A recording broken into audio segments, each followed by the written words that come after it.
আদ্রাফ, তুই কি পাগল হয়েছিস?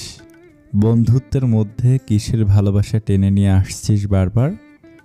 কাশফিয়া বেশ রেগেমেগেই কথাটা বলল। আদ্রাফ কাশফিয়ার রাগ পাত্তা না দিয়ে শান্ত গলায় বলল, আমি তোকে ভালোবাসি, এখানে তো আমি কোনো দোষ ভুল দেখছি না কাশফি।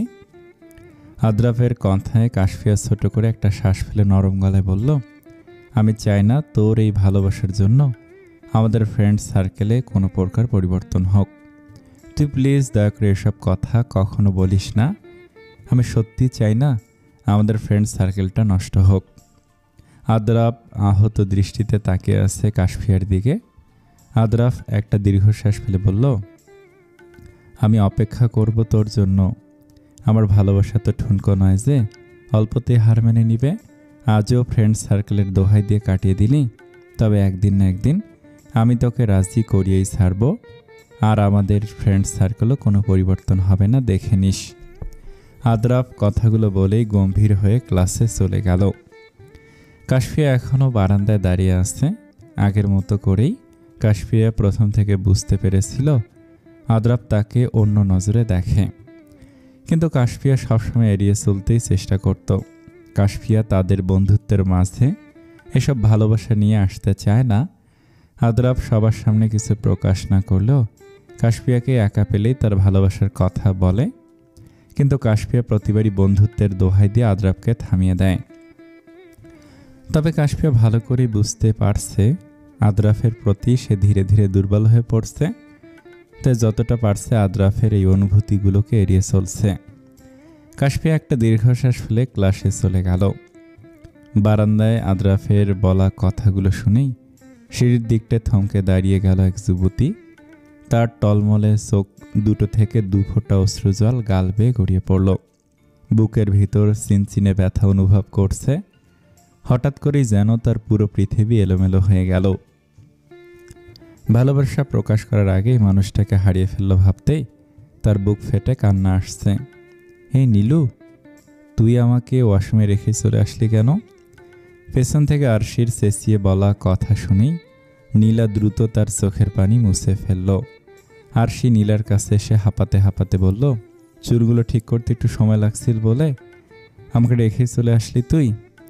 নীলা নিজেকে সামলিয়ে স্বাভাবিক হয়ে মুখে হাসি ফুটিয়ে বলল, কেন, তোকে কি কোলে করে তুলে নিয়ে আসার কথা ছিল আমার?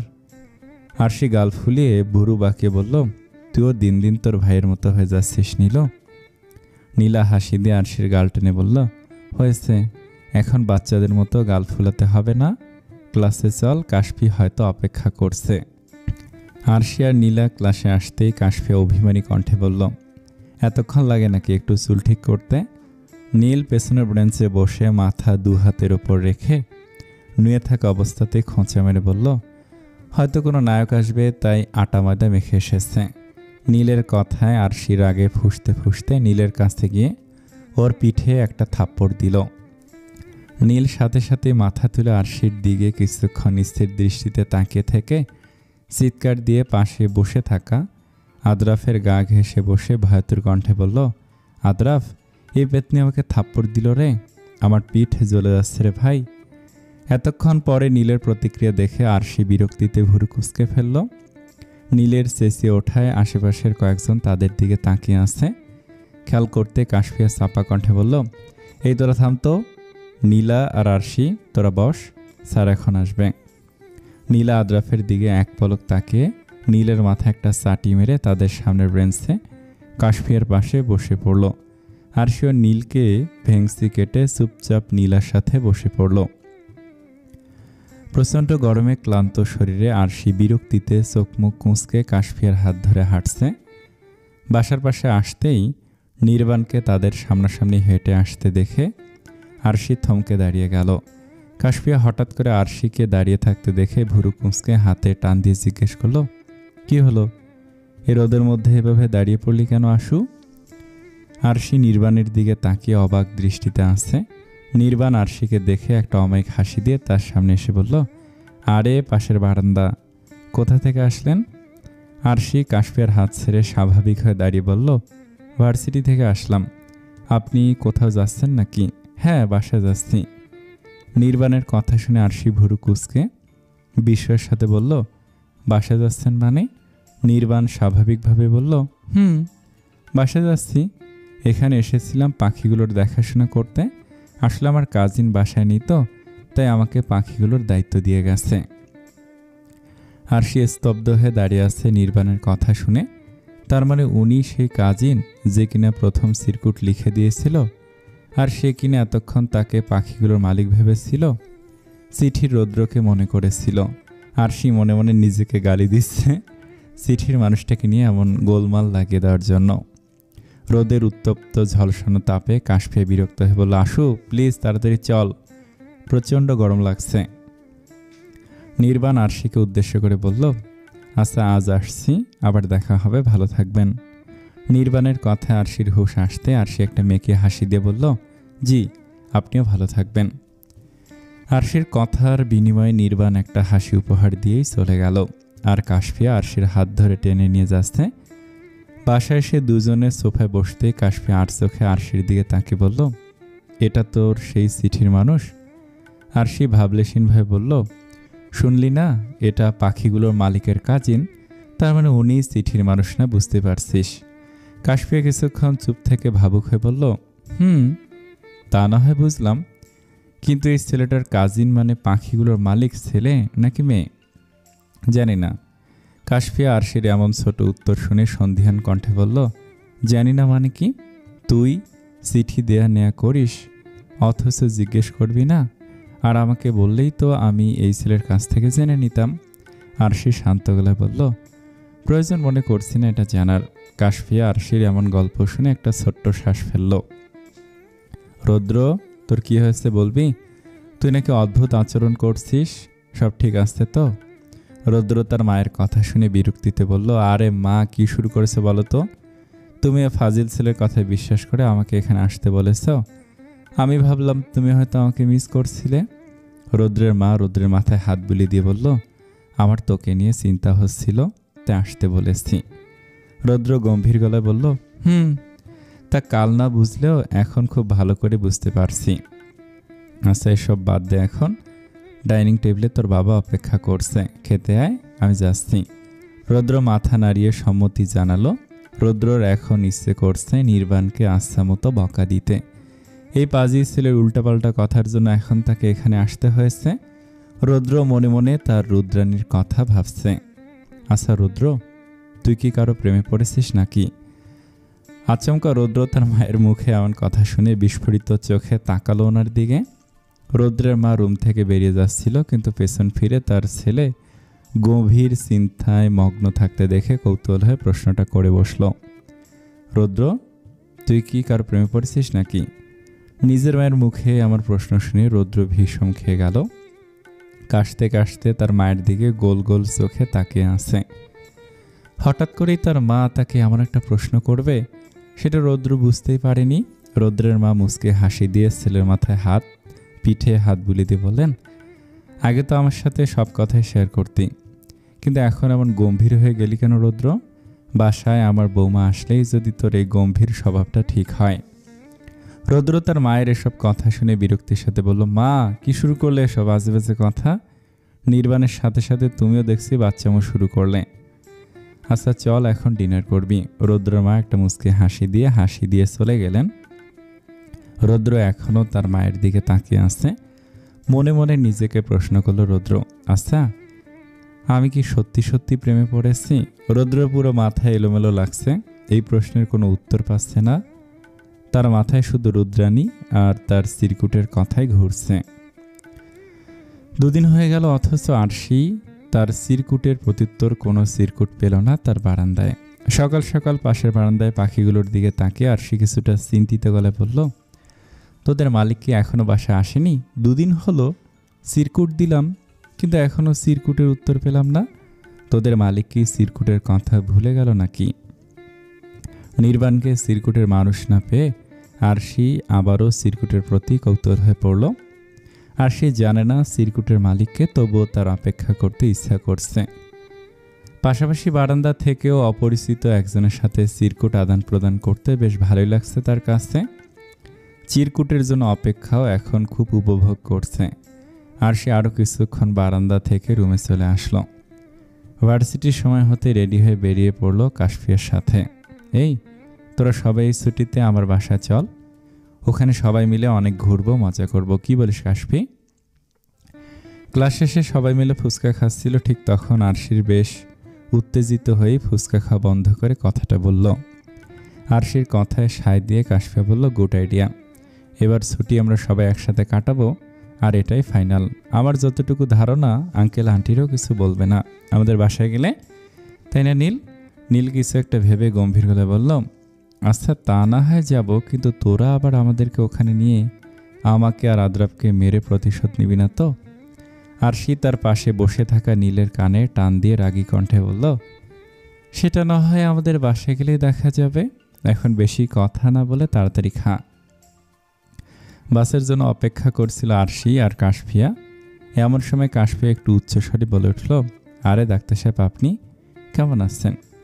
কাশফিয়া কথায় আরশি বিস্মিত হয়ে ফোনের দিক থেকে নজর তুলে কাশফিয়ার দিকে তাকালো। কাশফিয়ার দৃষ্টি অনুসরণ করে তাকিয়ে দেখল রৌদ্র তার কিছুটা দূরে দাঁড়িয়ে আছে। রৌদ্র তাদের দিকে এগিয়ে এসে শান্ত গলায় বলল, আলহামদুলিল্লাহ ভালো আছি, আপনারা কেমন আছেন? কাশফিয়া আরশির হাত জড়িয়ে ধরে নম্র মুখে বলল, আমরা ভালো আছি, চলুন কোথাও বসে কথা বলি। আরশি বলেছিল ওর নাকি আপনাকে ট্রিট দেওয়ার কথা ছিল। কাশফিয়ার কথা শুনে আরশি কাশফিয়ার হাতে একটা সিমটি কাটল। রৌদ্র একটা মুচকি হাসি দিয়ে বলল, হ্যাঁ তা তো ছিলই, কিন্তু মিস আরু মনে হচ্ছে আমাকে ট্রিট দিতে চাচ্ছে না। রৌদ্রের মুখে মিস আরু নাম শুনে আরশি হকচকি উঠল। রৌদ্রের দিকে ভুরু বাঁকিয়ে তাকিয়ে ধারালো কণ্ঠে বলল, আমি কি এই কথা বলেছি আপনাকে? কাশফিয়া আরশিকে থামিয়ে দিয়ে বলল, আরশি তুই চুপ কর, আর ভাইয়া আপনি প্লিজ আশুর কথায় কিছু মনে করবেন না। কাশফিয়ার কথায় রৌদ্র মাথা নাড়িয়ে একটা অমায়িক হাসি দিল। অস্বস্তিতে আরশিকে কাচুমাচু করতে দেখে রৌদ্র ঠোঁট চেপে হাসছে। রৌদ্র সকাল সকালে বেরিয়ে পড়েছিল তার বাসা থেকে। এখানে পৌঁছে নিজের ফ্ল্যাটে না গিয়ে ডিরেক্ট আরশির কলেজের এখানে চলে এসেছিল। রোদের মধ্যে বেশ কিছুক্ষণ দাঁড়িয়ে থেকে অপেক্ষা করার পর আরশির দেখা পেয়েছে। কাশফিয়া আরশিকে জোর করে রৌদ্রের সাথে করে পাশের একটা রেস্টুরেন্টে নিয়ে এসেছে। রৌদ্রের সামনাসামনি বসায় আরশি বেশ অস্বস্তি বোধ করছে। আচ্ছা আপনারা বসুন, আমি একটু ওয়াশরুম থেকে আসছি। কাশফিয়ার কথা শুনে আরশি কাশফিয়ার দিকে রাগান্বিত দৃষ্টিতে তাকালো। আরশিকে এভাবে তাকিয়ে থাকতে দেখে কাশফিয়া ফিসফিস করে বলল, এমন করছিস কেন আশু? আমার বেশি সময় লাগবে না, মাত্র 5 মিনিট। বস তুই এখানে, আর উনি তো তোকে একা পেয়ে খেয়ে ফেলবে না, তাই না? কাশফিয়া কথাগুলো বলে ওয়াশরুমের দিকে চলে গেল, আর আরশি আহত দৃষ্টিতে তাকিয়ে আছে কাশফিয়ার যাওয়ার পথে। আমি বাঘ নাকি ভাল্লুক মিস আরু?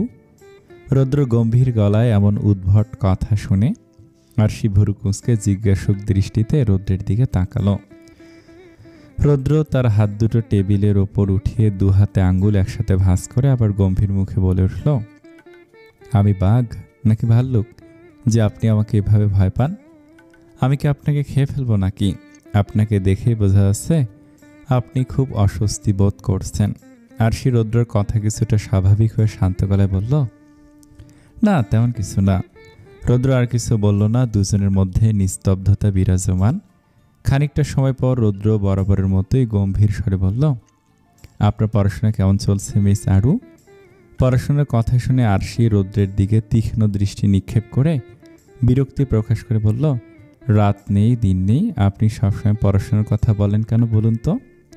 তাহলে কি প্রেমের কথা শুনতে চাচ্ছেন নাকি মিস আরু? সেটাই ভালো। আরশি রৌদ্রের কথা খেয়াল না করে আনমনে বিরক্তি প্রকাশ করে বলল কথাটা। রৌদ্র একটা শয়তানি হাসি দিয়ে বলল, তাহলে কি থেকে শুরু করব মিস আরু? আরশি রৌদ্রের কথাটা খেয়াল করার সাথে সাথেই বসা থেকে উঠে দাঁড়িয়ে উত্তেজিত হয়ে চেঁচিয়ে বলল, এই না না, আমি তা বলতে চাইনি। আরশি হঠাৎ করে এভাবে চেঁচিয়ে উঠবে রৌদ্র একদমই আশা করেনি। আশেপাশের কয়েকজোড়া উৎসুক চোখ তাদের টেবিলের দিকে দৃষ্টি নিক্ষেপ করে আছে। রৌদ্র কিছুটা উঠে আরশির ডান হাত ধরে জোর করে বসিয়ে দিয়ে চাপা কণ্ঠে বলল, মিস আরু, মানুষ আমাদের দেখছে, আপনি স্বাভাবিক হয়ে বসুন প্লিজ। আরশিকে বসিয়ে দিয়ে রৌদ্র স্বাভাবিক হয়ে বসে পড়ে। আরশি তার আশেপাশে তাকে দেখে কিছু মানুষ ভুরু কুঁচকে অদ্ভুত দৃষ্টিতে তাকিয়ে আছে। আরশি তার সবগুলো দাঁত বের করে একটা জোরপূর্বক হাসি দিয়ে রৌদ্রের দিকে ফিরে তাকালো। জ্বলন্ত চোখে তাকিয়ে দাঁতে দাঁত চেপে নিম্ন স্বরে বলল, আপনার জন্যই কেন বারবার আমাকে এমন বিব্রতকর পরিস্থিতিতে পড়তে হয় বলুন তো? রৌদ্র দুহাতে ভাঁজ করে চেয়ারে পিঠ ঠেকে গম্ভীর গলায় বলল, আপনি নিজেই তো বললেন আমার কাছ থেকে প্রেমের কথা শুনতে চান। আরশি রেগেমেগে কিছু বলতে যাবে তার আগে কাশফিয়া এসে বলল, কে কি শুনতে চায়? কাশফিয়ার প্রশ্ন শুনে রৌদ্র বলল, আসলে মিস আরু আমার কাছ থেকে। আরশি রৌদ্রের কথার মাঝে দ্রুত বলে উঠল, আমি আসলে ওনার কাছ সম্পর্কে জানতে চাচ্ছিলাম কাশফি। আয় তুই বস। অপ্রস্তুত হয়ে কথাটা বলে আরশি রৌদ্রের দিকে অসহায় মুখ করে তাকালো। রুদ্র আরশির এমন অবস্থা দেখে একটা মুচকে হাসি দিয়ে কাশফিয়ার উদ্দেশ্যে বলল, হ্যাঁ মিস আরু আমার হার্ট সম্পর্কে জানতে চাচ্ছেন। আরশি চমকে বড় বড় চোখ করে তাকাতে রুদ্র বলল, মানে আমি হার্ট সম্পর্কে কি জানি তা জানতে চান? রৌদ্রের কথা শুনে কাশফিয়ার চোখগুলো ছোট ছোট করে আরশিকে বলল, এসবের প্রতি কবে থেকে তোর আগ্রহ হলো? কবে থেকে? এই তো এখন থেকে। হি হি হি। আরশি আমতা আমতা করে কথাগুলো বলে একটা মেয়েকে হাসি দিল। রেস্টুরেন্টে খাওয়া দাওয়া শেষ করে রৌদ্র এক প্রকার জোর করে বিল দিয়ে দিল। আর এটা নিয়ে আরশি গাল ফুলিয়ে রেখেছে তখন থেকে। রেস্টুরেন্ট থেকে বের হতে আরশি শক্ত গলায় বলল, আপনি কিন্তু এটা ঠিক করেননি ডক্টর। ট্রিট আমার দেওয়ার কথা ছিল, তাহলে আপনি কেন জোর করে বিল দিলেন? প্রথম দেখা একজন মেয়ের টাকায় খাওয়াটা নিশ্চয়ই কোনো ভালো কাজ না মিস আরু। তবে আপনার ট্রিট নেক্সট টাইমের জন্য পাওনা রইল। আরশি কিছু বলল না। কাশফিয়া রৌদ্রের কথায় সায় দিয়ে বলল, আরশি ভাইয়া তো ঠিকই বলেছে, পরের বার না হয় তুই ট্রিট দিস। আচ্ছা ভাইয়া আপনি কোথায় যাবেন এখন? আপনার বাসা কোথায়? কাশফিয়ার কথায় রৌদ্র হকচকে উঠল। হাতের ঘড়িতে টাইম দেখার ভান করে ব্যস্ততা দেখে বলল, ও আমি তো ভুলে গেছিলাম, আমার এখনই হসপিটালে যেতে হবে, দেরি হয়ে যাচ্ছে, আমি এখন যাচ্ছি, ভালো থাকবেন। আর হ্যাঁ আপনি মিস আরু সাবধানে যাবেন। আরশি প্রিয় বিস্মিত হয়ে মাথা নাড়িয়ে সম্মতি জানাতেই রুদ্র দ্রুত পায়ে উল্টো পথে হাঁটা শুরু করলো। আরশি ভাবুক কণ্ঠে বলল, এটা কি হলো কাশফি? আরে হয়তো কোনো কাজের কথা মনে পড়ে গেছে, তো এইভাবে তাড়াহুড়ো করে চলে গেলেন। চল এখন। কাশফিয়ার কথায় আরশি তেমন কিছু ভাবল না। রৌদ্রে এমন করে চলে যাওয়া নিয়ে তারা নিজেদের মতো করে বাসায় চলে আসলো। প্রিয় রৌদ্র, আমি আপনার মতো এত কাব্যিক কথা জানি না, তাই আপনার কথাই মেনে নিলাম। রুদ্রাণীর ওপর রুদ্রের অধিকারী থাকুক। তবে যতটুকু বুঝতে পারলাম রুদ্র আর রুদ্রাণীর প্রতি আপনার বেশ ভালো আকর্ষণ। আপনার প্রতি কথায় রোদ সংযুক্ত। আপনার হয়তো রোদ খুব প্রিয়, তবে রোদ হলো আমার চরম শত্রু। রোদের মধ্যে বাহিরে বেরিয়ে আমার মেজাজ তুঙ্গে উঠে যায়। আর কাকতালীয়ভাবে আমার সাথে সকল অপ্রত্যাশিত ঘটনাই এই তীক্ষ্ণ রোদের মধ্যেই ঘটে, তাই রোদ আমার কাছে বিরক্তকর লাগে। বিশেষ দ্রষ্টাব্দ, আপনার কাজিনকে বারান্দায় দেখে ওনাকে আপনি ভেবে খুবই অস্বস্তিতে পড়ে গিয়েছিলাম। আপনাকে এই চিঠির বাইরে ভাবা আমার জন্য হয়তো আপত্তিকর কিছু হয়ে উঠেছে, তাই আমি আপনাকে কখনো চিঠির বাইরে কল্পনা করি না। ইতি রুদ্রাণী। চিরকুটের লাস্ট কথাগুলো পড়ে রৌদ্র ভুরু কুঁচকে ফেলল। এ কথার কথা কি মানে? তাহলে কি আরশি তাকে এই চিরকুটের মাঝে সীমাবদ্ধ রাখতে চাইছে? রৌদ্রের ভাবনার মাঝে হঠাৎ করে সরু কণ্ঠে চিরকুট শব্দটা তার কানে ভেসে আসলো। রৌদ্র চমকে উঠে আশেপাশে তাকে খুঁজতে লাগলো। এই শব্দের উৎস আবারও একই কণ্ঠে কানে আসতে রৌদ্র বিস্ফোরিত চোখে ময়না পাখিটার দিকে তাকালো। ময়না পাখিটা বারবার চিরকুট শব্দটা বলে চেঁচাচ্ছে। আমি তো পাখিকে কথা বলা শিখাইনি, তাহলে চিরকুট কথাটা শিখলো কিভাবে? তবে কি আরশি প্রতিদিন বারান্দায় এসে চিরকুট নিয়ে কথা বলে পাখিগুলোর সাথে? রৌদ্র মনে মনে কথাগুলো ভেবে একটা বিশ্বজয়ী হাসি দিল। রুমে এসে ফুরফুরে মেজাজ নিয়ে চিঠি লিখতে বসল। আরশি বিছানায় শুয়ে শুয়ে ডক্টরের কথাগুলো ভেবেই বারবার লজ্জা পাচ্ছে, নিজেকে বকাবকি করছে। উফ আরশি, তুই এতটা বেখালি কেন? তোর এমন বেখালি স্বভাবের জন্যই আজ লজ্জায় পড়তে হলো। অসহ্যকর। আর ওনারই বা কী দরকার ছিল এসব লাগামহীন কথা বলে ইচ্ছে করে আমাকে লজ্জায় ফেলার? আজ তো এক ভদ্ররূপে অসভ্য ডাক্তার। আর সেই কথাগুলো ভাবতে ভাবতেই ঘুমিয়ে পড়ল। তুই এত রাতে আমাকে ফোন দিয়েছিস কেন আদ্রাব? কাশফিয়ার এমন তীক্ষ্ণ বাক্যে আদ্রাব ভড়কে উঠল। রাগান্বিত কণ্ঠে বলল, এই তুই সবসময় আমাকে এভাবে তুচ্ছ তাচ্ছিল্য করে কথা বলিস কেন কাশফি? আমি কি তোকে ভালোবেসে ভুল করেছি নাকি? আর তুই জানিস না আমি কেন তোকে ফোন দেই? তোকে কিছু বলি না বলে দিন দিন তোর খুব সাহস বেড়ে গেছে। সবসময় তোর সব কথা মেনে নিয়েছি, কিন্তু আজ থেকে সব ভুলে যা। আর সহ্য করব না তোর এইসব ব্যবহার। রাগে গজগজ করতে করতে একদমে কথাগুলো বলেই ফোন কেটে দিল আদ্রাব। কাশফিয়া ফোনটা কানের কাছ থেকে নামিয়ে একটা দীর্ঘশ্বাস ফেলল। বুকে চিনচিনে ব্যথা করছে তার। কাশফিয়া না চাইতো আদ্রাবকে কষ্ট দিচ্ছে, কিন্তু কাশফিয়া চায় না এই মুহূর্তে কোনো সম্পর্কে জড়াতে, তে বাধ্য হয়ে আদ্রাফের সাথে এমন ব্যবহার করছে। ভোর সকালে ঘুমের মধ্যে বারবার মনে হচ্ছে ডক্টর আরশিকে আরু বলে ডাকছে। প্রথমে কয়েকবার মনের ভুল ভেবে পাত্তা না দিলেও অনবরত একই ডাক শুনে আরশি ঘুম থেকে উঠে গেল। বেশ মনোযোগ দিয়ে শুনে মনে হচ্ছে ডক্টর তাকে সত্যি সত্যি ডাকছে, কিন্তু এখন এখানে আসবে কিভাবে? আরশি গলার স্বর অনুসরণ করে বারান্দার কাছে আসতে মনে হলো কণ্ঠ পাল্টে গেল। এখন তো ডক্টরের কণ্ঠ মনে হচ্ছে না, এই কণ্ঠটা বেশ তীক্ষ্ণ সরু। আরশি বারান্দায় আসতে দেখলো ময়না পাখিটা অনবরত আরু আরু ডেকে যাচ্ছে। বেশ অবাক হলো পাখির কণ্ঠে আরু নাম ডাক শুনে। এই পাখি যে কথা বলতে পারে তা তো আরশির মাথাতেই ছিল না। ইস, এই পাখিগুলোর সাথে তার মালিকের কত অভিযোগ করেছি, যদি সেগুলো এই পাখিটা শিখে ফেলে। আর সেই কথা চিন্তা করতেই ঘাবড়ে গেল। নিচের দিকে তাকে মেঝেতে পড়ে থাকা নীল রঙের সিরকুটটা দেখেই বেশ উৎসাহ নিয়ে তুলে নিল।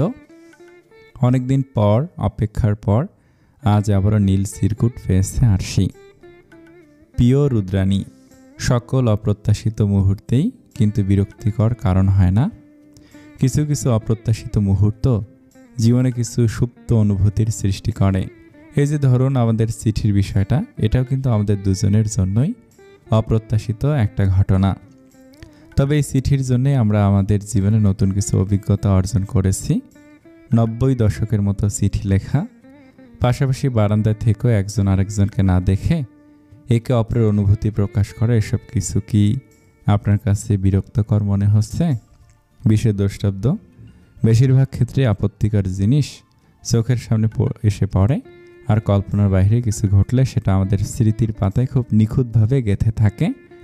যাই হোক, দুদিন চিঠির উত্তর দিতে পারিনি। আপনি অপেক্ষা করেছেন কি না জানতে ইচ্ছে করছে, ইতি রুদ্র। আরশি সিরকুটটা পড়ে গভীর ভাবনায় ডুবে গেল। সত্যি তো সকল অপ্রত্যাশিত মুহূর্ত বিরক্তির কারণ হয় না। রুম থেকে ফোনের শব্দ বেজে উঠতে আরশি সিরকুটটা হাতে নিয়ে রুমে চলে গেল। ফোন হাতে নিয়ে দেখলো তাদের ফ্রেন্ডস গ্রুপ থেকে ভিডিও কল করেছে। আরশি কল রিসিভ করতে নীল চেঁচিয়ে বলে উঠল, ওই তোরা তো সময় লাগে কেন ফোন রিসিভ করতে? কাশফি তো তোর সাথেই থাকে, তবু তো কাশফির সাথে সাথেই কল জয়েন করে বসে আছে, তাহলে তোর এত কেন সময় লাগে? নীলের এমন চেঁচিয়ে কথা বলা শুনে আরশি বিরক্ত হয়ে বলল, আরে নীল থামতো, এত চেঁচাচ্ছিস কেন আজব? আমি বারান্দায় ছিলাম তাই একটু সময় লেগেছে। এখন বল, এই সকাল সকাল কিসের জন্য ভিডিও কল দিয়েছিস তোরা? আদ্রাব গম্ভীর গলায় বলল, আজ বিকেলে আমরা তোদের বাসার জন্য রওনা হব। আমাদের পরিবার থেকে পারমিশন পেয়ে গেছি তোদের বাসায় যাওয়ার জন্য। আদ্রাফের এমন গম্ভীর গলা শুনে আরশি আর নীল বেশ অবাক হলো। তবে নীলা আর কাশফিয়ার তেমন কোনো ভ্রুক্ষেপ হয়নি। হয়তো তারা জানে আদ্রাফের গম্ভীরতার কারণ। নীল ভুরু কুঁচকে আদ্রাফের উদ্দেশ্যে বলল, শালা তোর কথার ধরন শুনে মনে হচ্ছে আমরা ঘুরতে না বরং শোক পালন করতে যাব। আরশিও নীলের কথায় তাল মিলে বলল, তোরা সবাই এমন চুপচাপ কেন আজ? নীলা একটা হাসি দিয়ে বলল, আর এসব বাদ দে, ফোন রেখে এখন সবাই গোছগাছ শুরু কর। সবাই যে যার মতো ফোন রেখে দিল। ফোন রাখতে কাশফি আর নীলা বেশ চিন্তায় পড়ে গেল। কিভাবে আদ্রাফের মুখোমুখি হবে তারা? কিভাবে তাদের মনকে বাধা দিবে আদ্রাফের প্রতি কোনো অনুভূতির সৃষ্টি হতে? আর অন্যদিকে আরশি তাড়াতাড়ি করে চিঠি লিখতে শুরু করলো। চিঠি লিখে বারান্দায় গিয়ে ছুঁড়ে মারল পাশের বারান্দায়। কিছুক্ষণ দাঁড়িয়ে থেকে পুরো বারান্দা আর পাখিগুলোর দিকে নজর বুলিয়ে নিল। একটা দীর্ঘশ্বাস ফেলে রুমে চলে আসলো। তার মন কু ডাকছে, কেন যেন মনে হচ্ছে কিছু একটা খারাপ হতে যাচ্ছে। অকারণেই কষ্ট হচ্ছে তার এই বারান্দা আর পাখিগুলো ছেড়ে যাওয়ার কথা ভাবতে। তবু আর সে এসব কিছু পাত্তা দিতে চায় না। মাথা থেকে সকল চিন্তা ভাবনা বের করে নিজের মতো করে কাজে ব্যস্ত হয়ে পড়ল।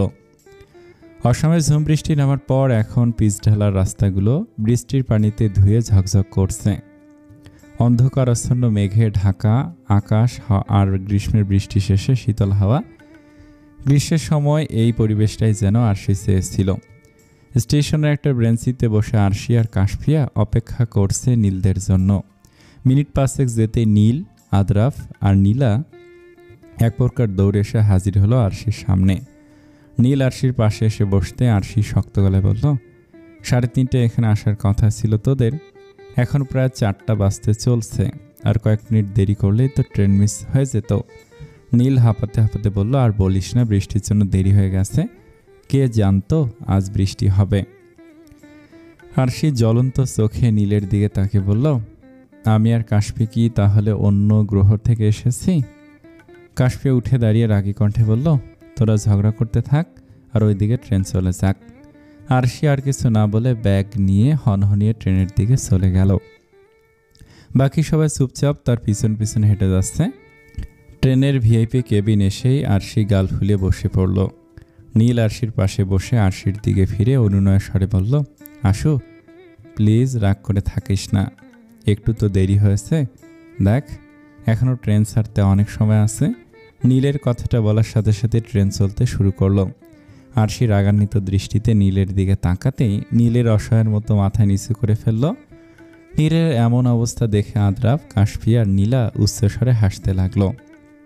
আরশিও নীলের মাথায় একটা চাটি মেরে দিয়ে সবার সাথে তাল মিলিয়ে হেসে উঠল। ঘণ্টাখানেক সময় ধরে আড্ডা দিতে দিতে একটা পর্যায়ে আরশি ক্লান্ত হয়ে নীলের কাঁধে মাথা রেখে ঘুমিয়ে পড়ল। তাই সবাই চুপচাপ বসে আছে। কাশফিয়া সবাইকে বলে ওয়াশরুমের উদ্দেশ্যে কেবিন থেকে বের হয়ে গেল। কাশফিয়া যাওয়ার কিছুক্ষণ পরেই আদ্রাফ নীলকে বলল, তোরা বস, আমি দেখে আসি কাশফি কোথায়। কথাটা বলে আদ্রাফও কেবিন থেকে বেরিয়ে গেল। নীলা স্থির চোখে তাকিয়ে আসছে কেবিনের দিকে। কাশফিয়া কেবিনের দিকে যেতে আদ্রাফ কাশফিয়ার হাত শক্ত করে ধরে কিছুটা দূরে নিয়ে আসলো। কাশফিয়া নিজের হাত ছাড়ানোর জন্য বারবার চেষ্টা করে যাচ্ছে, কিন্তু প্রতিবারই আদ্রাফের শক্তির কাছে হেরে যাচ্ছে। আদ্রাফের থেকে হাত ছাড়াতে না পেরে শেষমেশ কাশফিয়া রেগে মেগে চাপা কণ্ঠে বলল, আদ্রাফ কি করছিস এসব, হাত ছাড়া আমার। এই মুহূর্তে আদ্রাফ কাশফিয়ার কথা শুনে যেন প্রচণ্ড রেগে গেল। রাগে চোখগুলো তার লাল বর্ণ ধারণ করেছে। কাশফিয়া দুবাহু চেপে ধরে রাগে গড়ছে বলে উঠল, কি সমস্যা তোর কাশফি? আমার সাথে এমন করিস কেন সবসময়? বারবার আমার ভালোবাসাকে এড়িয়ে যাস কেন? একটা কারণ অন্তত বল, কেন তুই আমার ভালোবাসা বারবার প্রত্যাখ্যান করিস? কাশফি আদ্রাফের রাগ দেখে কিছুটা ভয় পেয়ে যায়। আদ্রাফের মতো শান্তশিষ্ট আর দুষ্টু স্বভাবের ছেলে যে এতটা রেগে যেতে পারে, এটা তার চিন্তাভাবনার বাহিরে। কাশফিয়া নিজেকে স্বাভাবিক করে শান্ত গলায় বলল, আগে আমাকে ছাড়, তারপর আমি বলছি। আদ্রাফ নিজের রাগ কন্ট্রোল করে কাশফিয়াকে ছেড়ে দিল। একটু দূরত্ব বজায় রেখে মুখোমুখি হয়ে দাঁড়িয়ে আছে তারা। কাশফিয়া বেশ খানিকটা সময় চুপ থেকে একটা ছোট্ট শ্বাস ফেলে শান্ত গলায় বলল, তুই নিশ্চয়ই একটা জিনিস খেয়াল করেছিস আশু, এইসব প্রেম ভালোবাসা সবসময় এড়িয়ে যায়। যে কয়েকজন ছেলে ওকে প্রপোজ করেছে সবাই আশুর সাথে একদিন রেস্টুরেন্টে বসে কথা বলার পরেই তাদের আর দেখা পাওয়া যেত না। ওই ছেলেগুলোকে আশুই রিজেক্ট করেছে। আশুর বলা একটা কথার কাছে তাদের সবার ভালোবাসা ফিকে পড়ে যেত। আর আশুর এমন করার একটা কারণ আছে, সেটা আমি বলতে চাই না। তবে একটা কথা ভালো করে শুনে রাখ আশু, যতদিন পর্যন্ত কাউকে না ভালোবাসবে না, কোনো সম্পর্কে জড়াবে না, ততদিন পর্যন্ত আমিও কোনো সম্পর্কে জড়াবো না। যদি আমি আশুর সামনে একটা ছেলের সাথে হেসে হেসে প্রেম করে বেড়াই, এটা দেখে আশু হয়তো খুব খুশি হবে, কিন্তু আমি জানি আশু মনে মনে নিজের জীবনটাকে আরও ব্যর্থ মনে করবে, কষ্ট পাবে। আর 10টা মেয়ের মতো নিজের জীবনটাকে স্বাভাবিক না পেয়ে হয়তো এখন যতটা না কষ্ট পাচ্ছে, এর থেকেও তখন আমাকে দেখে আফসোস করবে। তাই আমি এখন কোনো সম্পর্কে যেতে চাই না, আমি আগে আশুকে খুশি দেখতে চাই। আদ্রাফ কাশফিয়ার কথাগুলো চুপচাপ মনোযোগ দিয়ে শুনল। কাশফিয়ার কথা শেষ হতে আদ্রাফ চিন্তিত গলায় বলল, আশুর কি কিছু হয়েছে কাশফি? কাশফি আগের মতোই শান্ত গলায় বলল, বললাম তো আমি এই বিষয়ে কিছু বলতে চাই না। চিন্তার কিছু নেই, আশু ঠিক আছে, তবে একটু ডিপ্রেসড হয়তো, দেখে বোঝা যায় না, কিন্তু আমি বুঝতে পারি আশু ভিতর ভিতর কষ্ট পাচ্ছে। আদ্রাফ কাশফির দিকে তাকে শীতল কণ্ঠে বলল, আমি অপেক্ষা করব তোর জন্য কাশফি, কিন্তু একটা রিকোয়েস্ট, আমাকে ইগনোর করিস না। তোর যতদিন সময়ের প্রয়োজন হয় তুই নে, আমার কোনো আপত্তি নেই, আমি সবসময় তোর জন্য অপেক্ষায় থাকব। কাশফিয়া কিছু বলল না, আদ্রাফের দিকে এক পলক তাকিয়ে থেকে কেবিনের দিকে এগিয়ে গেল। আদ্রাফও কাশফিয়ার সাথে সাথেই চলে গেল। আরশি ঘুম থেকে উঠে আড়মোড়া দিয়ে মাথা সোজা করে বসল। নীল সরু চোখে আরশির দিকে তাকিয়ে নম্র মুখে বলল, ম্যাম, আপনার ঘুম আরামে হয়েছে তো? যদি না হয় তাহলে আরও কিছুক্ষণ নিশ্চিন্তে ঘুমাতে পারেন আমার কাঁধে। আরশি হাই তুলে ঘুম জড়ানো কণ্ঠে বলল, না, আর ঘুমাবো না। মুহূর্তের মধ্যে নীল ঝাঁঝালো কণ্ঠে বলে উঠল, চুপ থাক হারামি, আমার কাঁধ পুরো ব্যথা হয়ে গেছে। মরার মতো ঘুম দিয়েছিস, এক ঘুমেই পুরো রাস্তা পার করে দিলি। তোর পাশে বসায় চরম বোকামি হয়েছে। আরশি নীলের রাগ পাত্তা না দিয়ে বলল, এবার তো স্বীকার করে নে, তুই একটা বলদ, কোনো কাজই ঠিক মতো করিস না। নীল কিছু বলতে যাবে তার আগে বাকি তিনজন একসাথে চেঁচিয়ে বলল, থাম তোরা। রাত প্রায় 9টা বাজে। আরশি আর ওর বন্ধুরা সবাই এসে আরশিদের এলাকায় পৌঁছালো। বৃষ্টির কারণে চারপাশে নিস্তব্ধতা ছেয়ে আছে, মানুষজন তেমন নেই বললেই চলে। তারা সবাই নিজেদের মতো কথা বলতে বলতে হেঁটে যাচ্ছে। হঠাৎ করে আরশির পায়ে কাদা লাগায় দাঁড়িয়ে গেল। আরশি সবার পেছনে থাকায় বাকি সবাই খেয়াল করেনি। আরশি জুতো খুলে পা ঝাড়তে এমন সময় পেছন থেকে এক শক্তিশালী হাত এসে আরশির মুখ চেপে ধরল। আরশিকে জোর জবরদস্তি করে টেনে নির্জন জায়গায় নিয়ে গেল। আরশি নিজেকে ছড়ানোর চেষ্টা করলেও পারছে না। অনেকবার চেষ্টা করার পর যখন নিজেকে ছাড়িয়ে নিতে পারল না, এমন সময় লোকটা আবারও সামনে এসে পথ আটকে ফেলল। ভয়ে আরশির পুরো শরীর কম্পন সৃষ্টি হচ্ছে, হাত পা অনবরত কেঁপে যাচ্ছে। মনে মনে শুধু একটাই কথা ভেবে যাচ্ছে, তবে কি সে ধর্ষণের শিকার হতে যাচ্ছে? আরশি ভয়ে ভয়ে কাঁপা কাঁপা গলায় বলল, আমাকে ছেড়ে দিন প্লিজ, আমাকে যেতে দিন। বখাটে ছেলেটা একটা বিদ্রুপ হাসি দিয়ে আরশির কাছে এসে আরশির ওড়না টান দিয়ে ফেলে দিল। সাথে সাথে আরশি অঝরে কান্না শুরু করে দিল। আরশির কান্না আর অনুরোধ কিছুই সেই নেশায় বুঁদ হয়ে থাকা বখাটে ছেলেটার কানে গিয়ে পৌঁছালো না। সে তো নিজের মতো করে আরশির শরীরের দিকে ক্ষুধার্ত প্রাণীর মতো তাকিয়ে আছে। চোখে মুখে তার আরশিকে কাছে পাওয়ার লালসা। আরশি জোরে জোরে চিৎকার দিয়ে কান্না করতে লোকটা ঝাঁপিয়ে পড়ল আরশির ওপর। প্লিজ আমাকে ছেড়ে দিন, আমার কোনো ক্ষতি করবেন না প্লিজ। আরশি কান্নারত অবস্থায় চেঁচিয়ে কথাগুলো বলছে। এই মুহূর্তে নিজেকে বড্ড অসহায় মনে হচ্ছে আরশির। নিজেকে বাঁচানোর জন্য আপ্রাণ চেষ্টা চালিয়ে যাচ্ছে। মনে মনে আল্লাহর কাছে প্রার্থনা করছে কেউ যেন এসে তাকে রক্ষা করে, তার নামের পাশে ধর্ষিতার পদক পাওয়ার থেকে রক্ষা করে, তার ইজ্জত যেন সে রক্ষা করতে পারে।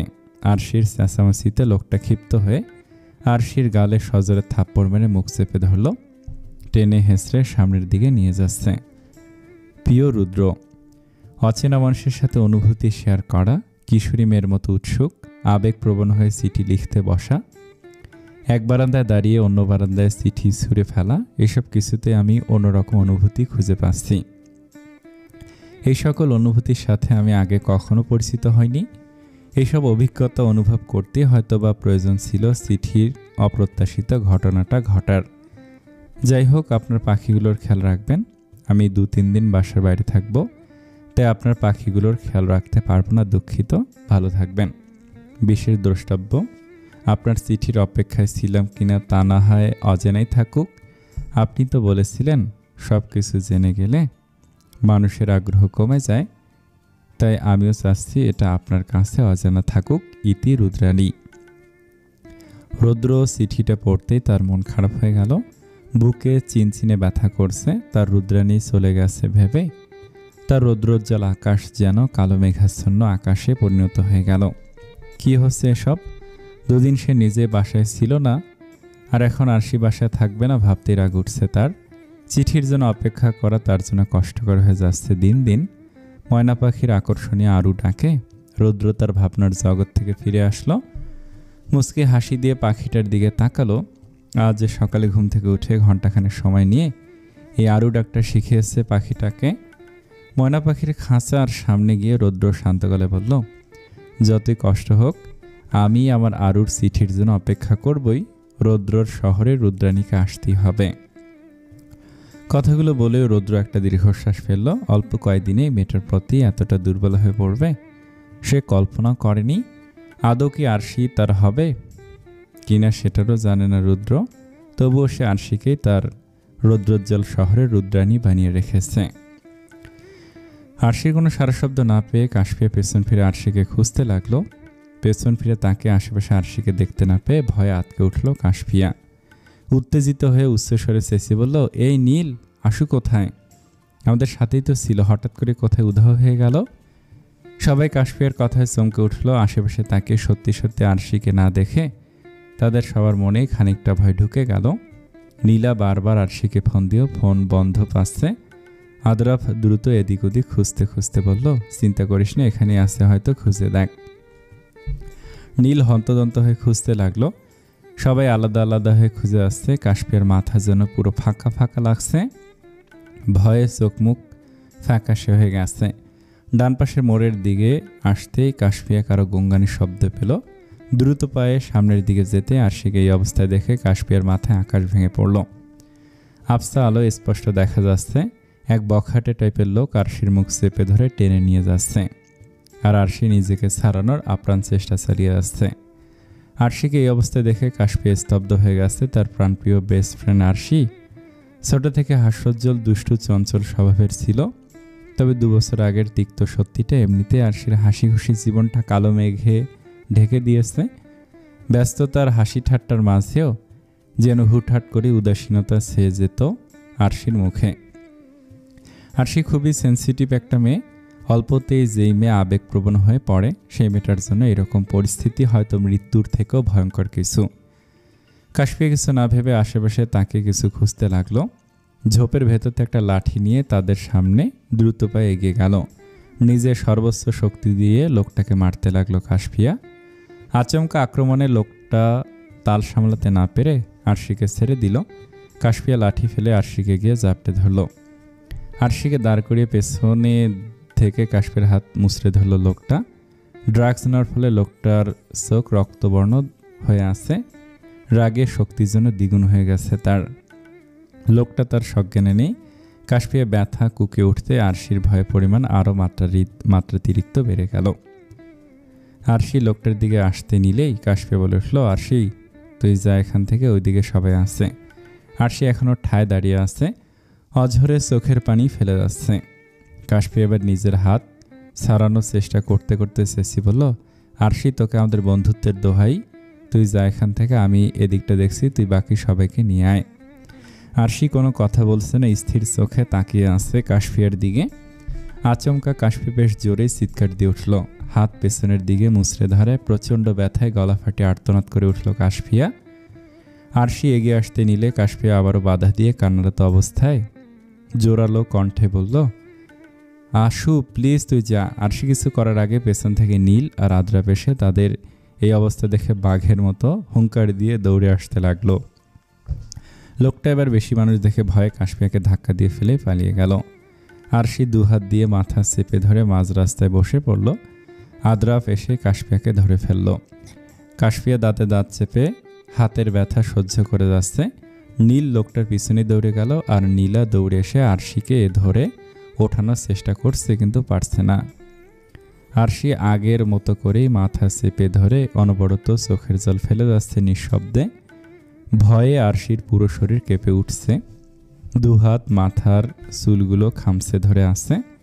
কাশফিয়া বাম হাত দিয়ে ডান হাত আলতো করে আঁকড়ে ধরে আরশির দিকে তাকিয়ে আছে। আদ্রাফ 2 হাতে কাশফিয়াকে আগলে ধরে রেখেছে। কাশফিয়া আরশির কাছে এগিয়ে আসতে চাইলেই আদ্রাফ কাশফিয়াকে ধরে নিয়ে আসে। নীল লোকটা ধরতে ব্যর্থ হয়ে ছুটে ফিরে এসেছে আরশির কাছে। কাশফিয়া আরশির দিকে ঝুঁকে কিছু বলতে নিবে, তার আগে আরশি জ্ঞান হারিয়ে মাটিতে লুটিয়ে পড়ল। সবাই প্রচণ্ড বিচলিত হয়ে পড়ল আরশির অবস্থা দেখে। নীল তাড়াতাড়ি করে আরশির পাশে বসে আরশিকে তুলে জাপটে ধরে ডাকতে লাগলো। আরশির কোনো সারা শব্দ না পেয়ে পাজা কোলে তুলে নিয়ে দ্রুত পায়ে হেঁটে যাচ্ছে। নীলা কাশফিয়াকে ধরে আসছে। কাশফিয়া নিজের হাতের ব্যথা ভুলে গিয়ে আরশির জন্য উত্তেজিত হয়ে পড়েছে। ডুকরে ডুকরে কেঁদে উঠছে কাশফিয়া। আর আদ্রাফ দ্রুত আরশি আর কাশফিয়াকে বাসায় ফোন করে জানিয়ে দিল। মুহূর্তের মধ্যে দু পরিবারের সবাই হন্তদন্ত হয়ে ছুটে আসলো রাস্তায়। তাদের মেয়ে দুটোর এই অবস্থা দেখে বাকরুদ্ধ হয়ে গেছে সবাই। আদ্রাফ আরশির বাসা থেকে গাড়ি এনেই সবাইকে নিয়ে হসপিটালের উদ্দেশ্যে চলে গেল। হসপিটালের কেবিনে শুয়ে আছে আরশি, হাতে স্যালাইন লাগানো। অজ্ঞান অবস্থায় বারবার ভয়ে আটকে উঠছে। নিম্ন স্বরে অস্পষ্টভাবে কাশফিকে ডেকে যাচ্ছে। নীল আরশির বেডের পাশেই দুই হাত ভাঁজ করে চিন্তিত মুখে দাঁড়িয়ে আছে। কাশফিয়া প্লাস্টার বাঁধা হাত নিয়ে বসে আছে আরশির ডান পাশের একটা চেয়ারে। আদ্রাফ আর নীলা কেবিনের বাইরে আরশি আর কাশফিয়ার বাবা মাকে সামলাচ্ছে। মেয়ের এই অবস্থা দেখে তারা প্রচণ্ডভাবে ভেঙে পড়েছে। কাশফিয়া অপলকভাবে তাকিয়ে আছে আরশির কম্পিত ঠোঁটের দিকে। নীলের দিকে তাকে গম্ভীর গলায় বলল, নীল, ডক্টরকে ডেকে নিয়ে আয়। আরশির অবস্থা ভালো মনে হচ্ছে না আমার কাছে। নীল মাথা নাড়িয়ে কেবিন থেকে বেরিয়ে গেল। ঘুমের মধ্যে আচমকা কাশফি বলে জোরে চিৎকার দিয়ে উঠল আরশি। আরশির চিৎকারে আদ্রাফ, নীলা আর নীল উত্তেজিত হয়ে কেবিনে ছুটে আসলো। ঘুমের মধ্যে ভয়ে বিড়বিড় করার জন্য আরশিকে ঘুমের ইনজেকশন দেওয়া হয়েছিল, কিন্তু 2 ঘন্টা পেরোতে আরশির ঘুম ভেঙে যাবে এটা হয়তো কেউ ধারণা করেনি। আদ্রাফ আরশির কাছে এসে চিন্তিত গলায় বলল, আশু, কি হয়েছে? তুই ঠিক আছিস তো? আদ্রাফ আরশির কাছ থেকে কোনো প্রত্যুত্তর পেল না। আরশি ভয়ে জড়সড় হয়ে বসে আছে, চোখে মুখে আতঙ্কের ছাপ, ভয়ার্ত দৃষ্টিতে বারবার আশেপাশে তাকাচ্ছে। নীলা আরশির কাছে এসে ওর শরীরে হাত দিতে আরশি নিজেকে গুটিয়ে নিতে শুরু করলো। আদ্রাফ আর নীল দ্রুত কেবিন থেকে বেরিয়ে গেল। কাশফিয়া অন্য একটা কেবিনে ঘুমিয়ে আছে। সেখানে আরশি আর কাশফিয়ার আব্বু বসে আছে। আদ্রাফ আর নীল কাশফিয়ার কেবিনে এসে আরশির আব্বু আদিব হাসানের উদ্দেশ্যে বলল, আঙ্কেল, আরশির ঘুম ভেঙে গেছে, তবে ও কেমন যেন করছে। আদিব হাসান দ্রুত চেয়ার ছেড়ে উঠে দাঁড়ালেন। উদ্বিগ্ন হয়ে বললেন, কেন, কি হয়েছে আরশির? এত তাড়াতাড়ি ঘুম ভেঙে গেল কিভাবে?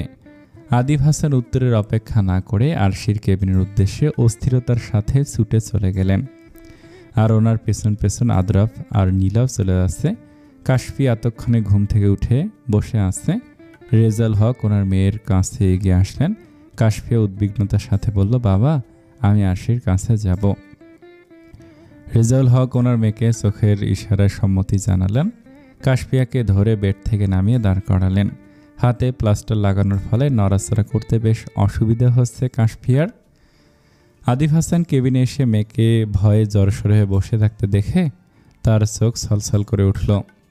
তার হাস্যোজ্জ্বল মেয়েটার জীবনটা হঠাৎ করে একটা ঝড় এসে এভাবে লণ্ডভণ্ড করে দিয়ে যাবে, এমনটা তো আশা করেনি সে। আদিব হাসান আরশির কাছে এগিয়ে এসে শক্ত করে জড়িয়ে ধরে চোখের পানি ছেড়ে দিলেন। মেয়েটা আজ কত বড় একটা ঘৃণ্যতম পরিস্থিতির শিকার হয়েছে ভাবতেই তার বুক বারবার কেঁপে উঠছে। একটা মেয়ের জন্য হয়তো এর থেকে ভয়ঙ্কর পরিস্থিতি আর কিছু নেই। আরশি কিভাবে সামলে উঠবে এই পরিস্থিতি থেকে, কিভাবে তার মস্তিষ্ক থেকে এই জঘন্য স্মৃতিগুলো মুছে ফেলবে। কাশফিয়া কেবিনে আসতে আরশি মাথা তুলে নির্লিপ্ত দৃষ্টিতে তাকালো। অপলকভাবে তাকিয়ে আছে কাশফিয়ার হাতের দিকে। আজ তাকে বাঁচাতেই তো কাশফিয়ার হাতেরই অবস্থা হলো। আজ যদি কাশফিয়া না থাকতো তাহলে কি হতো? একজন ধর্ষিতা হয়ে যেত। কথাটা ভাবতেই ভয়ে আরশির আটকে উঠছে বারবার। আজ 10 দিন হয়েছে, অথচ আরশির কোনো চিঠি পেল না রৌদ্র। অনেকবার ফোন করেছিল আরশির নাম্বারে, তবে প্রতিবারই যেন ফোন অফ এসেছে। এমনকি আরশির ফ্ল্যাটে এসেও কোনো খোঁজ পায়নি। কাশফিয়ার কোনো নম্বরও রুদ্রের কাছে নেই যে যোগাযোগ করবে। তাই আজ বাধ্য হয়ে আরশির ভার্সিটিতে এসেছে খোঁজ নেওয়ার উদ্দেশ্যে। ভার্সিটিতে এসে কিছু স্টুডেন্টদের কাছে জানতে চেয়েছে, কোনো খোঁজ পায়নি। রৌদ্রকে প্রচণ্ড রোদে ক্লান্ত হয়ে দাঁড়িয়ে থাকে দেখে ভার্সিটির দারোয়ান রহিম মিয়া ভুরুকুসকে বললেন, কাউরে খুঁজছেন নাকি স্যার? মেলা সময় ধরে দেখতাছি পোলাপানদের কিছু জিগাইতাছেন। রৌদ্র কিছুটা সময় চুপ থেকে শার্টের হাতায় কপালের ঘাম মুছে ক্লান্তি মাখা কণ্ঠে বলল, আসলে আঙ্কেল, এখানে 2টো মেয়েকে খুঁজছিলাম। হঠাৎ করে ওদের সাথে যোগাযোগ অফ হয়ে গেছে, তাই আর কি। যোগাযোগ বন্ধ হইল কেমনে? ফোন নাম্বার নাই। আর মাইয়েগো নাম কি? রৌদ্র দারোয়ানের কাছ থেকে কিছুটা এগিয়ে এসে বলল, নম্বর ছিল কিন্তু অফ। ওদের নাম আরশি আর কাশফিয়া। আপনি যদি কোনোভাবে একটু হেল্প করতেন তাহলে খুব ভালো হতো আঙ্কেল। দারোয়ান রহিম মিয়া খানিকটা সময় ভেবে বললেন, আপনি কি ওই 5 জনের কথা কইতেছেন? সবসময় যে একলগে থাহে, আর দুইটা তো মনে হয় আবার জমক পোলাপান। সবসময় দেখতাম আশু আশু কইরা চিল্লায় সবগুলা। আশু নামটা শুনেই খুশিতে রৌদ্রর মুখ ঝলমল করে উঠল। অস্থির কণ্ঠে বলল, হ্যাঁ হ্যাঁ, আশু আর কাশফির কথা বলছি। আপনি কিছু জানেন ওদের? সাথে সাথে রহিম মিয়ার মুখ অন্ধকার হয়ে গেল। মলিন মুখে বলল, ওরা 5 জনই বইলে ছুটি কাটানোর লাইগা গ্রামে গেছিল। বেশি কিছু তো শুনি নাই, কিন্তু কয়দিন আগে কয়টা পোলাপানের মুখে শুনলাম ওরা যাওয়ার পথেই বইলে অ্যাক্সিডেন্ট করছে। মনে হয় বর্ষার অ্যাক্সিডেন্ট হয়েছিল, এরপর থেকে ও গোয়ার দেহি নাই। কথাগুলো শোনার সাথে সাথেই রৌদ্রর বুকের ভেতরটা মোচড় দিয়ে উঠল। রৌদ্র স্থির হয়ে দাঁড়িয়ে রইল খানিকটা সময়। মনে হচ্ছে কিছু বলার মতো শক্তি তার মধ্যে নেই। রৌদ্রর কোনো কথা না বলে চুপচাপ হেঁটে যাচ্ছে ফুটপাত দিয়ে। নীল, আদরাফ, নীলা আর কাশফিয়া মন খারাপ করে তাকিয়ে আছে আরশির দিকে। ছাদের এক কোনায় নিশ্চুপ হয়ে দাঁড়িয়ে আছে আরশি। অন্ধকারাচ্ছন্ন আকাশের দিকে নির্লিপ্ত দৃষ্টিতে তাকিয়ে আছে। হসপিটাল থেকে আসার পর একদমই চুপচাপ হয়ে গেছে। দিনের বেশিরভাগ সময় কাশফিয়ার সাথে চুপচাপ বসে থেকে কাটিয়ে দেয়, আর সুযোগ পেলেই ছাদে এসে আকাশের দিকে অপলক দৃষ্টিতে তাকিয়ে থাকে। নীলা আরশির দিকে তাকিয়ে থেকেই মৃদুস্বরে বলল, ডক্টর তো বলেছিল ভয় কেটে গেলে আরশি স্বাভাবিক হয়ে উঠবে। এতদিন হয়ে গেল অথচ আরশি এখনো সবসময় মনমরা হয়ে থাকে। আদরাফ নীলের কাঁধে হাত রেখে আরশির দিকে এগিয়ে যেতে যেতে বলল, চল আরশির কাছে। সবাই এসে আরশির দুপাশের রেলিং ধরে দাঁড়িয়ে গেল। কাশফিয়া বাম হাতে আরশির কাঁধে কাঁধ রেখে বলল, এত রাতে এখানে কি করছিস আশু? আরশি সবসময়ের মতো একবারও ভাবলেশীনভাবে এবারও ছোট্ট করে উত্তর দিল, কিছু না। আদরাফ আরশির দু কাঁধে হাত দিয়ে নিজের দিকে ঘুরিয়ে শান্ত গলায় বলল, আশু, এটা কিন্তু তুই একদমই ঠিক করছিস না। আমাদেরকে তোর বাসা নিয়ে এসেছিস এভাবে চুপচাপ বসে থাকার জন্য? শোন আশু, যা হয়েছে সব ভুলে যা। এখনও কেন ওইসব নিয়ে মন খারাপ করে বসে আছিস বলতো? আরশি চুপ করে নিচের দিকে তাকিয়ে আছে। আদরাফের পাশ থেকে নীল শক্ত গলায় বলল, ওকে বুঝিয়ে কোনো লাভ নেই আদরাফ, ও ওর মতোই থাকবে। আমাদের কোনো মূল্য আছে নাকি ওর কাছে? 15 দিন ধরে আমরা এখানে আছি, অথচ একটা দিনও দেখেছিস ও আমাদের সাথে একটু ভালো করে কথা বলেছে? আরশি, তুই তোর মতোই থাক, আমরা সবাই কালকে এখান থেকে চলে যাব। নীলের কথা শুনে আরশির মাথা তুলে তাকালো ওদের দিকে। কাশফিয়া নীলের কথায় সায় দিয়ে বলল, নীল ঠিকই বলেছে, শুধু শুধু এখানে থেকে কি করবি? তোরা সবাই না হয় কাল সকালেই চলে যা। নীল আরশিকে বলল, আরশি, তুই বরং এখানেই থাক, আমরা এখন নিচে যাই, সব কিছু গোছগাছ করতে হবে। হ্যাঁ চল সবাই। আদরাফ কথাটা বলে ছাদ থেকে চলে গেল। সাথে সাথে নীল আর নীলাও চলে গেল। আরশি ওদের যাওয়ার পথে তাকিয়ে আছে। কাশফিয়া আরশির কাঁধে হাত দিয়ে বলল, এটা তুই একদমই ঠিক করলি না আশু। ওরা সবাই কত চেষ্টা করে যাচ্ছে তোর সাথে একটু কথা বলার জন্য, তোকে হাসানোর জন্য কত কিছু করেছে। এই কদিন কিন্তু তুই তো নিজের মতোই মনমরা হয়ে বসে থাকিস। যা হয়ে গেছে তার জন্য শুধু শুধু আমাদেরকে দূরে ঠেলে দিচ্ছিস কেন? আমাদের সবাইকে কেন কষ্ট দিচ্ছিস? তোকে এইভাবে দেখে আঙ্কেল আন্টি কতটা কষ্ট পাচ্ছে জানিস তুই? একবারও খেয়াল করেছিস ওনারা তোকে নিয়ে কতটা চিন্তা থাকে সারাক্ষণ? কাশফিয়ার কথায় আরশি মাথা নিচু করে ফেলল। চোখ পানিতে চিকচিক করছে, মনে হচ্ছে এখনই চোখ থেকে গড়িয়ে পড়বে। কাশফিয়া গম্ভীরভাবে পা ফেলে নিচে চলে গেল। সাথে সাথে আরশির গাল বেয়ে নোনা জল গড়িয়ে পড়ল। আরশি ঝাপসা দৃষ্টিতে তাকিয়ে কাশফিয়ার যাওয়ার পথে তাকিয়ে স্তব্ধ হয়ে দাঁড়িয়ে আছে। সবাই কি তাহলে আরশিকে ছেড়ে চলে যাচ্ছে? আরশি মনে মনে কথাটা ভেবে নিশ্চুপে চোখের জল ফেলে যাচ্ছে। রৌদ্র বারান্দায় দাঁড়িয়ে পাখিগুলোকে খাবার দিচ্ছে আর মাঝে মধ্যে পাশের বারান্দায় তাকাচ্ছে। আরশিদের ভার্সিটি থেকে আসার পরই রৌদ্র খুব গম্ভীর হয়ে উঠেছে। সারাদিন হসপিটালে নিজেকে ব্যস্ত রাখার চেষ্টা করে যেন আরশির কথা তার মাথায় না আসে। এত ব্যস্ততার পরেও দিন শেষে চাতক পাখির মতো অপলক দৃষ্টিতে তাকিয়ে থাকে তার পাশের বারান্দার দিকে। এখন আর আগের মতো আরশি আর কাশফিয়ার চেঁচামেচির শব্দ শোনা যায় না। পাখিটাও আর কোনো কথা বলে না। বারান্দায় এখন আর লাল রঙের চিরকুট পাওয়া যায় না। রৌদ্র একটা দীর্ঘশ্বাস ফেলে আকাশের দিকে দৃষ্টি দিল। এভাবেই কি শেষ হয়ে যাবে সব কিছু? রুদ্রাণী কি আর আসবে না তার শহরে? কেমন আছে আরশি? আরশির কি খুব বড় ধরনের ক্ষতি হয়েছে? খুব বড় অ্যাক্সিডেন্টই কি হয়েছে? রৌদ্র প্রশ্নগুলো ভেবে নিজের মনে আওড়াতে লাগলো উত্তরের খোঁজে, কিন্তু বরাবরের মতো এবারও নিরাশ হলো। ভোর সকাল 5:30টায় আরশি মাথায় ওড়না পেঁচিয়ে বাড়ি থেকে বেরিয়ে গেল। দোতলা বড় বাড়ির পাশের দোতলা বাড়িটায় কাশফিয়াদের। দুই বাড়ির মাঝে এক বিশাল দেয়ালের মাঝখানে বড় একটা গেট। এই গেট দিয়ে দুই পরিবারের মানুষ একে অপরের বাসায় যাওয়া আসা করে। দিনরাত 24 ঘন্টা এই গেটই খোলা থাকে। আরশি বাগান পেরিয়ে কাশফিয়াদের বাসায় চলে গেল। নীলা আর কাশফিয়া আরশির বাসায় আরশির রুমে ঘুমাচ্ছে। তারা দুজন আরশির সাথেই থাকে, আর কাশফিয়ার বাসায় থেকে আদ্রাফ আর নীল একসাথে থাকে। আরশি কলিং বেল বাজানোর খানিকটা সময় পরে কাশফিয়ার আম্মু রাবেয়া বেগম দরজা খুলে দিলেন। ঘুম ঘুম চোখে আরশির দিকে তাকাইয়ে ওনার ঘুম নিমিষেই চলে গেল। চোখ বড় বড় করে আরশির দিকে তাকিয়ে বিস্মিত হয়ে বললেন, আরশি মামুনি, তুই এই সময় এখানে কি করছিস? তুই ঠিক আছিস তো? আরশি চোখের ইশারায় হ্যাঁ বলেই ভিতরে চলে আসলো। রাবেয়া বেগম আরশির পেছন পেছন যাচ্ছে। আরশি ওয়াশরুম থেকে এক বালতি পানি নিয়ে দোতলায় চলে যাচ্ছে।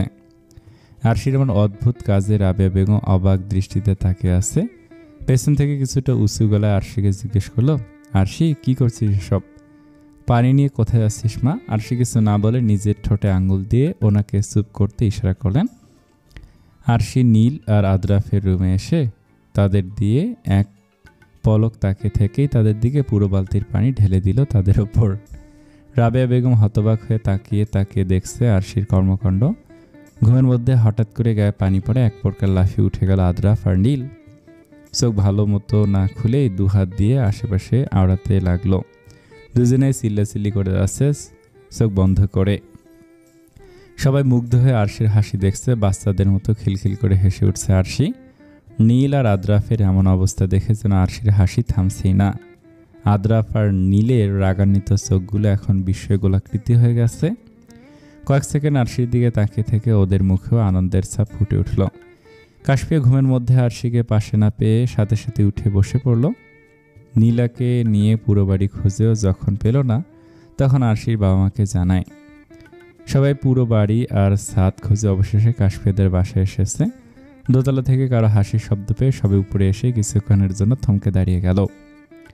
অবাক দৃষ্টিতে তাকিয়ে আছে আরশির দিকে। সকাল সকাল আরশিকে এভাবে হাসতে দেখা তাদের জন্য অবিশ্বাস্য কিছু মনে হচ্ছে। আজ কতদিন পর আরশিকে এভাবে হাসতে দেখছে সবাই। সকলের অগোচরে আরশির মা নিজের চোখের পানি মুছে ফেললেন। কাশফিয়ার চোখ চিকচিক করছে নোনা জলে। কাশফিয়া নিজেকে সামলে নিয়ে রাগী ভাব নিয়ে আরশির দিকে এগিয়ে গেল। আরশির সামনে দাঁড়িয়ে রাগী কণ্ঠে বলল, কতক্ষণ ধরে আমরা সবাই পাগলের মতো তোকে খুঁজে যাচ্ছি, আর তুই এখানে দাঁত কিলিয়ে হাসছিস? ফাজিল মেয়ে কোথাকার। আরশি কাশফিয়ার রাগ পাত্তা না দিয়ে আদ্রাফ আর নীলের দিকে তাকে হাসি থামানোর চেষ্টা করতে করতে বলল, আমাকে পরে বকিস, আগে তুই এইগুলোরে দেখ। বিছানার মধ্যে সাঁতার কাটে। নীলা, তোর ভাই কি প্রতিদিন এইভাবেই বিছানায় সাঁতার কাটে? পুরো পেঙ্গুইনের মতো লাগছিল ওদের। কথাগুলো বলে আবার পেটে হাত দিয়ে হেসে যাচ্ছে। আরশির কথা শুনে সকলে হাসছে। আদ্রাফ আর নীলের কাছে আজ এই অপমানগুলোই মজাদার মনে হচ্ছে। তাই সবসময়ের মতো রেগে না গিয়ে বোকার মতো হেসে উঠল। সকাল সকাল ঘুমের ঘরে তাদের এমন বোকামি করাটা তাদের কাছে এখন সার্থকতা মনে হচ্ছে। নীল রাগী কণ্ঠে বলল, আশু, তুই কিন্তু আমাদের অপমান করছিস সবার সামনে। আদ্রাফা গম্ভীর গলায় বলল, এত সকালে এইসব কি শুরু করছিস তুই? পানি দিয়েছিস কেন আমাদেরকে? আর সে হাসি থেমে দুহাত ভাঁজ করে কঠিন গলায় বলল, যা করেছি খুব ভালো করেছি, তোদের সাথে এমনই করা দরকার। কাল আমাকে কত কথা শুনিয়েছিস মনে আছে? কিছু বলি না বলে খুব সাহস বেড়ে গেছে তোদের, তাই না? নীলা মুখ গোমরা করে বলল, ভালোই করেছে আশু, ওদের ঘুম থেকে তুলে দিয়েছিস। কিছুক্ষণ পরে তো আমরা চলে যাবো, 8টায় আমাদের ট্রেন। নীল বিছানা থেকে উঠে আদ্রাফের দিকে তাকিয়ে বলল, আদ্রাফ উঠে যা তাড়াতাড়ি, না হলে দেরি হয়ে যাবে আমাদের। আরশি প্রচণ্ড রেগে নীলের দিকে তেড়ে এসে ধমকে বলল, খবরদার, যদি এখন যাওয়ার কথা বলেছিস থাপ্পড় দিয়ে সবগুলোকে একদম বয়রা বানিয়ে দেবো শালা, বলে দিলাম। আদ্রাপ অন্যদিকে মুখ ঘুরিয়ে নিয়ে অভিমানের গলায় বলল, শুধু শুধু এখানে থেকে বা কী করবো আমরা? আদ্রাফের কথায় আরশি রাগে জলজল করে জ্বলে উঠল। হুঙ্কার দিয়ে বলল, বাবা তুমি কি ওদেরকে কিছু বলবে? আমি কিন্তু সত্যি সত্যি এখন এই হারামিগুলোরে মেরে ফেলবো আরেকবার যদি এখান থেকে যাওয়ার কথা বলে।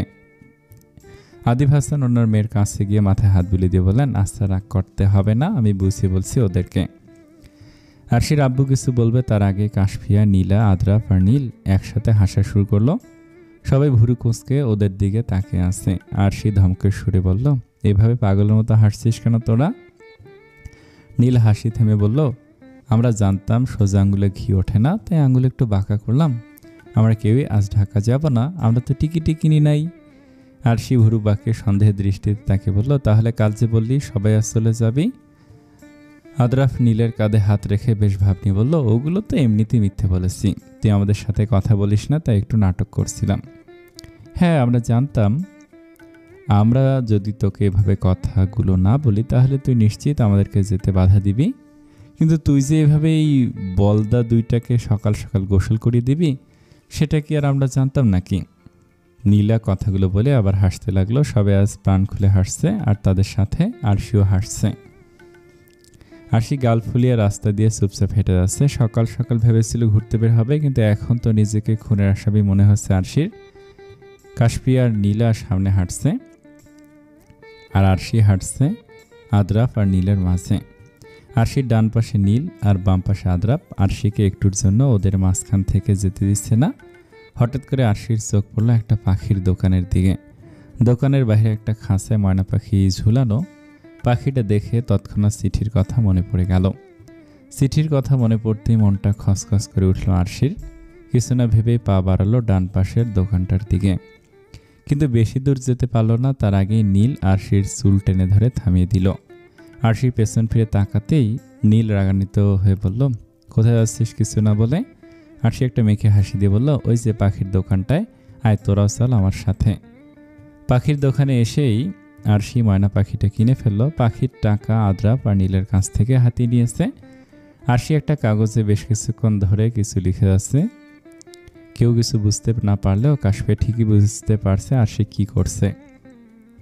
আরশি একটা চিঠি লিখে পাখিটার সাথে কুরিয়ার করে দিতে বলল রৌদ্রের ঠিকানায়। নীলা খুব উত্তেজিত হয়ে আরশিকে জিজ্ঞেস করলো, পাখিটা কাকে পাঠাচ্ছিস আশু? আর সাথে চিঠি বা কি লিখলি কেন? আরশি দোকান থেকে বেরিয়ে যেতে যেতে বলল, জানি না কাকে পাঠাচ্ছি। আদ্রাফ চমকে উঠে বলল, জানিস না মানে কি? না জানলে পাখিটা কুরিয়ার করলি কোথায়? আরশি শান্ত গলায় বলল, আমার পাশের বারান্দায়। এসব কথা পরে বলবো, এখন তাড়াতাড়ি চল, 10টা বেজে যাচ্ছে, আমার খুব খিদে লেগেছে। সবাই আরশির পেছন পেছন হেঁটে যাচ্ছে। ওরা খুব ভালো করেই জানে এখন আরশিকে জিজ্ঞেস করলে কিছু বলবে না, তাই শুধু শুধু আর কিছু জিজ্ঞেস করলো না। রৌদ্রের রাত প্রায় 1টায় বাসায় এসে ক্লান্ত শরীর নিয়ে বারান্দায় চলে গেল।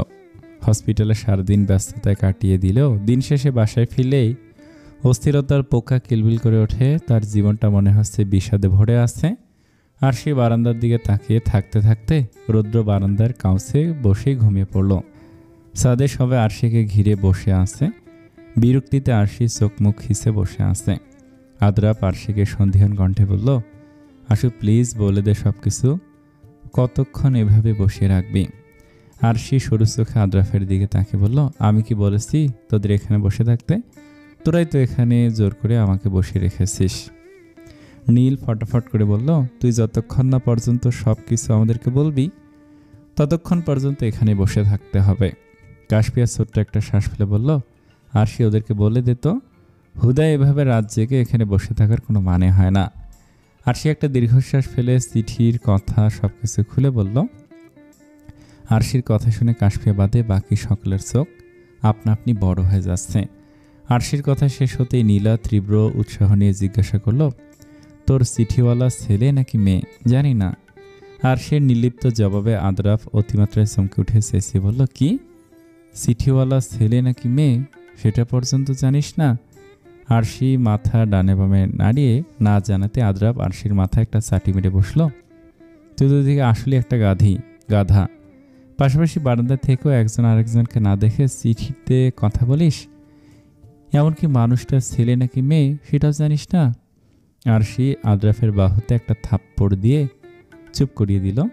সবাই তবদা খেয়ে বসে আছে। নীল কিছু একটা ভেবে শান্ত গলায় বলল, ওদিন ভিডিও কলে মনে হচ্ছিল কেউ আরু বলে ডাকছে, ওটা কি তাহলে ওই ময়না পাখির নাম ছিল? আরশি মাথা ঝাঁকিয়ে সম্মতি জানালো। নীল সবাইকে উদ্দেশ্য করে বলল, আচ্ছা এখন সবাই নিচে চল, অনেক রাত হয়েছে, এসব নিয়ে পরে কথা হবে। নীলের কথায় সবাই যে যার মতো নিচে চলে গেল। রোদের তির্যক রশ্মিতে রৌদ্রের চোখ মুখ কুঁচকে এলো। কপালে বিরক্তির ভাঁজ পড়ে গেছে। রোদের তীব্রতা যেন কাঁটার মতো বিঁধে যেতে চাইছে রুদ্রের সারা শরীরে। তবু রুদ্র চোখ বুঝেই কাঁপছে বসে আছে। এই মুহূর্তে সে কিছুতেই চোখ মেলে সামনের বারান্দায় নজর দিতে চাইছে না। কলিং বেলের শব্দে রৌদ্রের বিরক্তি ভাব আরও দ্বিগুণ হয়ে গেল। প্রচণ্ড ক্ষিপ্ত হয়ে চোখ মেলে তাকালো। আর মোড়া দিয়ে আস্তে আস্তে দরজার দিকে এগিয়ে গেল। দরজা খুলে কুরিয়ারের লোক দেখে ভুরু কুঁচকে ফেলল রুদ্র। কুরিয়ারের লোকটা রুদ্রের হাতে একটা খাম ধরিয়ে দিয়ে পাশ থেকে পাখির খাঁচাটা সামনে এনে দিতেই রুদ্রর বিস্মিত হয়ে গেল। লোকটা নিজের কাজ শেষ করে চলে যেতেই রুদ্র অতিমাত্রায় উত্তেজিত হয়ে খামটা খুলে ফেলল। ভিতরে একটা চিরকুট দেখতে পেয়ে তার চোখ খুশিতে চিকচিক করে উঠল। প্রিয় রুদ্র, আশা করি পাখিগুলো আর পাখির মালিক সবাই ভালো আছে। অনেকদিন পর চিঠি লিখছি আর লাল কাগজেও পাইনি, তাই সব মিলিয়ে খুব অস্বস্তি লাগছে। এই প্রথম হয়তো বারান্দা দিয়ে নয়, আপনার ফ্ল্যাটের সামনের দরজা দিয়েই আমার চিঠি আপনার হাতে পৌঁছাবে। আজ অনেকদিন পর একটু বাইরে বেরিয়েছিলাম। পাখির দোকানে এই পাখিটা দেখে আমার পাখিগুলোর কথা মনে পড়ল, তাই তৎক্ষণাৎ চিঠি লিখে ফেললাম। আপনার ময়না পাখিটা একা ওর জন্য একটা সঙ্গী পাঠিয়ে দিলাম। বিশেষ দ্রষ্টব্য, আমাকে ভুলে গিয়েছিলেন নাকি? অবশ্য উত্তরটা জানার আছে। দুঃখিত, অল্প কিছুদিনের কথা বলে এতটা সময় পর আপনাকে চিঠি দেওয়ার জন্য। ইতি রুদ্রাণী।